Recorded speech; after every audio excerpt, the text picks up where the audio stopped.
Good morning and welcome to story time. It's that time of the year when the nights are long and when the fire is crackling. So I was thinking about telling you about a few of the stories that I heard as a child growing up from my grandmother. I love my grandmother. She's my Oma. She's turning 90 next week.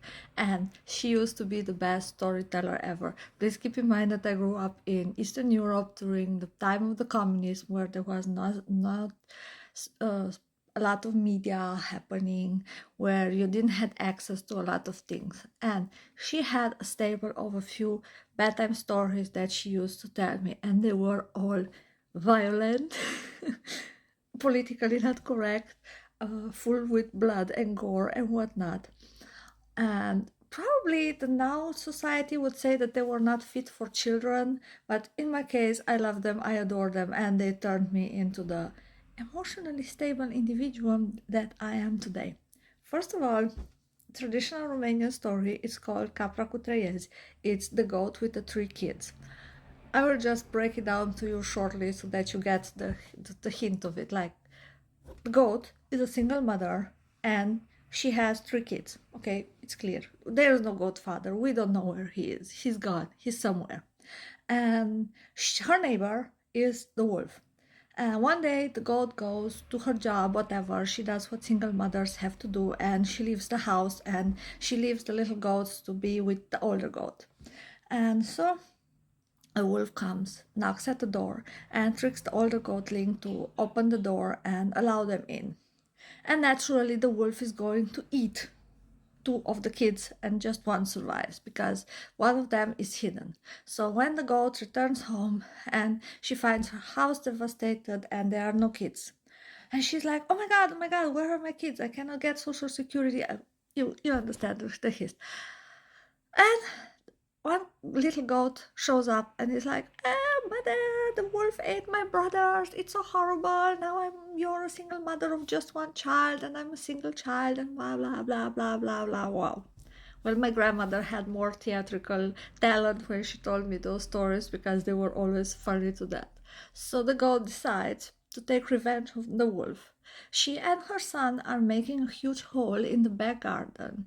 In the hole, they're lighting a fire, and on top of the hole, they're putting a thick rug, and they spread out a feast. And they invite the wolf over to come and enjoy a feast with them. They sit on the solid part of the ground, and the wolf sits on the rug because he's the guest, so he gets the best place. And the wolf keeps eating and drinking and laughing and joking, and he's even hitting at the goat, even though he ate her kids. So it's like, don't hit at the woman, you should just eat her children. It's a little bit sick. At some point, the rug catches fire. The wolf falls into the hole.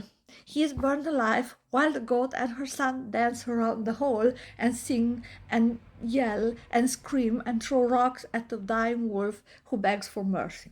Yes, that's a childhood bedtime story from Transylvania.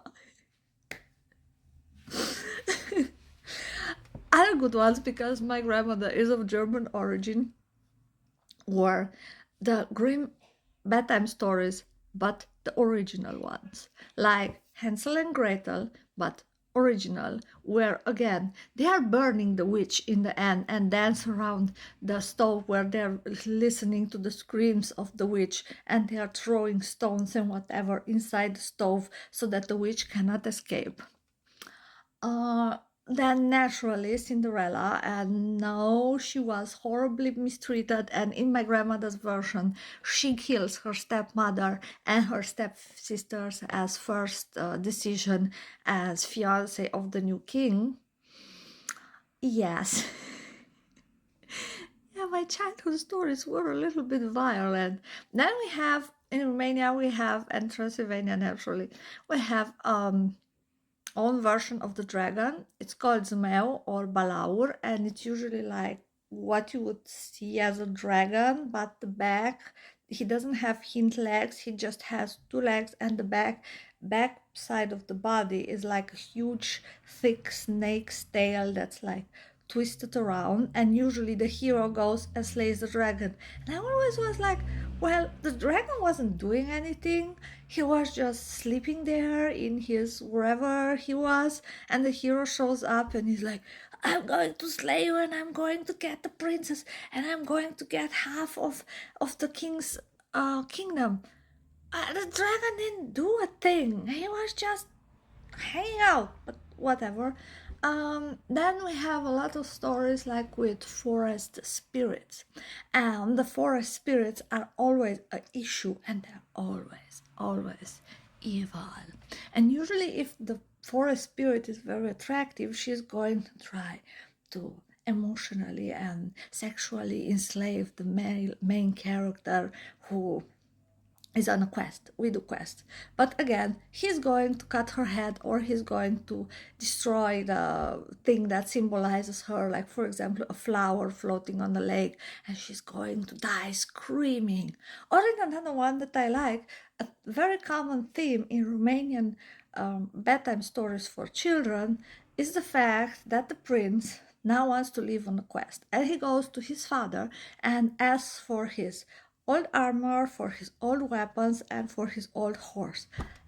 I don't know exactly what's the normal lifespan of a horse, but I don't think that the horse lives like for 40 something plus years. If it does, please feel free to write in the comments and contradict me and tell me that how long is a horse living. Really, I don't want to Google it now.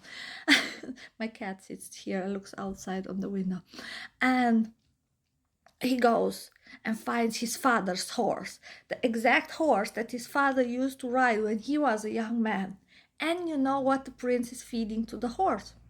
Sure, you would say a carrot, some sugar, oats.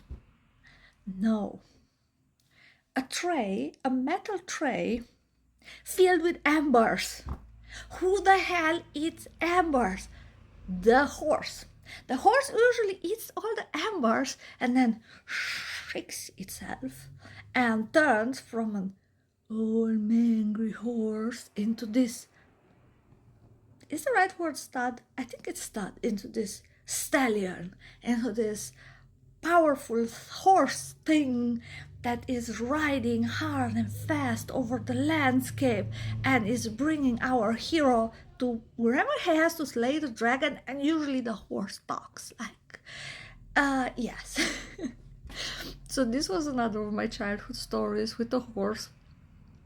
And there's a slight possibility that me as a 4-year-old, we had an old cat. I tried to take some embers out of one of the ovens and see if the cat was to eat the embers. Poor cat just ran away. But I just wanted to make her young. Like, she was old, she was about to die, and I was like, it was not embers, it was ashes, because I was little and I could not get to the embers, but I was like, meat, eat the embers, eat the ashes, you're going to be well again.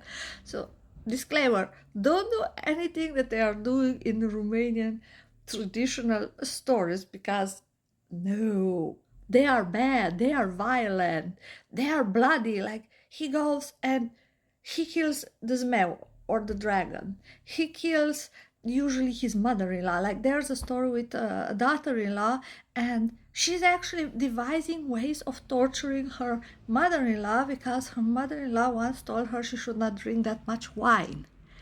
Yes, we have interesting bedtime stories. And if you have interesting bedtime stories that are not appropriate for children and are very, very violent, please let me know, because the bedtime stories my grandmother used to tell me turned me into the horror-loving person I am nowadays, and into the person that each time when I write one of my own stories, I'm like, I can add a little bit more gore to that, right? It's fine. I mean, listen to the things I used to listen when I was growing up. I wish you all a great Sunday, and thanks for listening to me. Please like, follow, subscribe, comment, whatever. Love you all. Ciao, ciao.